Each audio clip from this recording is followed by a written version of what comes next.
ഗുരുവായൂരിൽ നമ്മുടെ BJP സ്ഥാനാർത്ഥി ഗോപാലകൃഷ്ണൻ ഒരു ചെറിയ വിവാദം ഉണ്ടാക്കിയിട്ടുണ്ട്. ഹിന്ദുവിരുദ്ധ സമീപനമുള്ളവരാണ് ഗുരുവായൂരിൽ MLA ആയി എത്തുന്നതെന്ന് ആവർത്തിച്ച് BJP സ്ഥാനാർത്ഥി B ഗോപാലകൃഷ്ണൻ. വിളക്ക് കത്തിക്കുന്നത് ഹറാമാണെന്നും അമ്പലം മിത്താണെന്നും പറയുന്നവർ MLA മാരാകുന്നു. ഗുരുവായൂരിനെ തകർക്കണമെന്നതാണ് ഇവരുടെ ലക്ഷ്യമെന്നും B ഗോപാലകൃഷ്ണൻ ആരോപിച്ചു.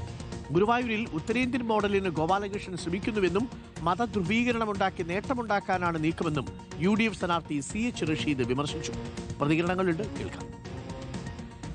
വിളക്ക് കത്തിക്കുന്നത് ഹറാമാണെന്ന് പ്രഖ്യാപിക്കുന്ന ഒരു MLA, ഗുരുവായൂർ അമ്പലം എന്ന് പറയുന്നത് മിത്താണ് എന്ന് പറയുന്ന വേറൊരു MLA.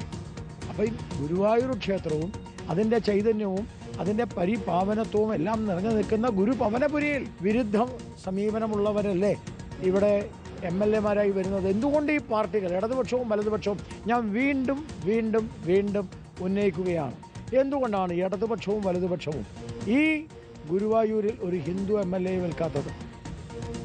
അദ്ദേഹം ഇത് നടത്തിക്കൊണ്ടിരിക്കുന്ന ഈ ഒരു പ്രചരണത്തിന്റെ ഭാഗമാണ്. കാരണം ഈ നാട്ടിലെ മത ധ്രുവീകരണം ഉണ്ടാക്കി അതിലൂടെ നേട്ടം ഉണ്ടാക്കാൻ ഉത്തരേന്ത്യയിൽ നടത്തിയതിൻ്റെ തുടർച്ചയാണ് ഇവിടെയും നടത്താൻ ശ്രമിക്കുന്നത്. ഒരിക്കലും ഈ മണ്ണ് അതിനെ അനുവദിക്കില്ല. ഇവിടെ മതേതര ചിന്താഗതിയുള്ള ആളുകൾ അതിനൊക്കെ മറികടക്കും. അത് അനുസരിച്ച് ഈ തെരഞ്ഞെടുപ്പിൽ വിജയമുണ്ടാകും. ജെയ്സൺ ചമോളപ്പിലുണ്ട് കൂടുതൽ വിവരങ്ങളുമായി. ജെയ്സൺ ചമോളപ്പിൽ, ഈ B ഗോപാലകൃഷ്ണൻ ഇത് എന്തിനുള്ള പുറപ്പാടാണ്?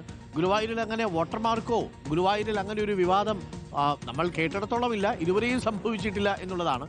മാത്രമല്ല, ഗുരുവായൂർ അമ്പലത്തിന് ഒരു MLA-മാരെ കൊണ്ടും ഒരു ബുദ്ധിമുട്ടും നാളിതുവരെയും ഉണ്ടായിട്ടില്ലെന്ന് മാത്രമല്ല, ഗുരുവായൂരിൽ എല്ലാ കാര്യങ്ങളും വളരെ വൃത്തിയായിട്ട് നടന്നു പോവുകയും ചെയ്യുന്നുണ്ട്. ഏത് സാഹചര്യത്തിലാണ് B ഗോപാലകൃഷ്ണൻ വളരെ ലേറ്റായിട്ട് ഗുരുവായൂരിലേക്ക് വന്നു? അദ്ദേഹം പ്രതീക്ഷിച്ച കൊടുങ്ങല്ലൂർ കിട്ടിയില്ല. അപ്പോൾ ചുരുങ്ങിയ സമയം കൊണ്ട് വിവാദങ്ങളിലൂടെ വോട്ടർമാരിലേക്ക് എത്താനാണോ B ഗോപാലകൃഷ്ണന്റെ നീക്കം? ജെയ്സൺ.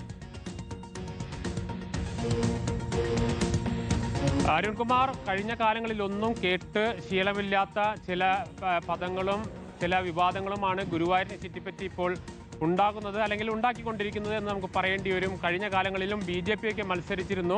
പക്ഷേ ആ BJP മത്സരിച്ചിരുന്ന സമയത്ത് പോലും ഇത്തരത്തിലുള്ള ആരോപണങ്ങൾ ഉയർന്നിട്ടില്ല. പക്ഷേ ഗോപാലകൃഷ്ണൻ അവിടെ സ്ഥാനാർത്ഥി എത്തിയതോടുകൂടി ഒരു പുതിയ വിവാദത്തിന് തിരികൊളുത്തിയിരിക്കുന്നു. കൃത്യമായ ധ്രുവീകരണം ഉണ്ടാക്കുക എന്ന ലക്ഷ്യം ആണ് ഇത്തരം പ്രസ്താവനയ്ക്ക് പിന്നിലെന്നാണ് UDF-ൻ്റെയും അതുപോലെ തന്നെ LDF-ൻ്റെയും ആരോപണം സംബന്ധിച്ച ഇലക്ഷൻ കമ്മീഷനും പരാതി നൽകിയിട്ട് ഹൈക്കോടതിയിലും വിവിധ സംഘടനകൾ, KIC ഉൾപ്പെടെയുള്ള സംഘടനകൾ പരാതി നൽകിയിട്ടുണ്ട്, ഹർജി നൽകിയിട്ടുണ്ട്.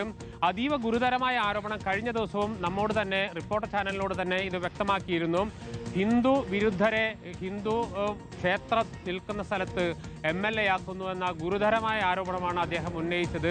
സ്വാഭാവികമായി ന്യൂനപക്ഷത്തിന് ശക്തമായ ഒരു അടിവേരുള്ള ഒരു മണ്ഡലമാണ് ഗുരുവായൂർ. അതുകൊണ്ട് തന്നെ സ്വാഭാവികമായും എല്ലാ രാഷ്ട്രീയ കക്ഷികളും അത്തരത്തിലുള്ള ചില സമുദായ സമവാക്യങ്ങൾ കൂടി പരിഗണിച്ചുകൊണ്ടാണ് പല സ്ഥലത്തും സ്ഥാനാർത്ഥികൾ നിർത്തുക. അതിവിടെ മാത്രമല്ല, ഒട്ടുമിക്ക സ്ഥലങ്ങളിലും അങ്ങനെ തന്നെയാണ് നിർത്തുന്നത്.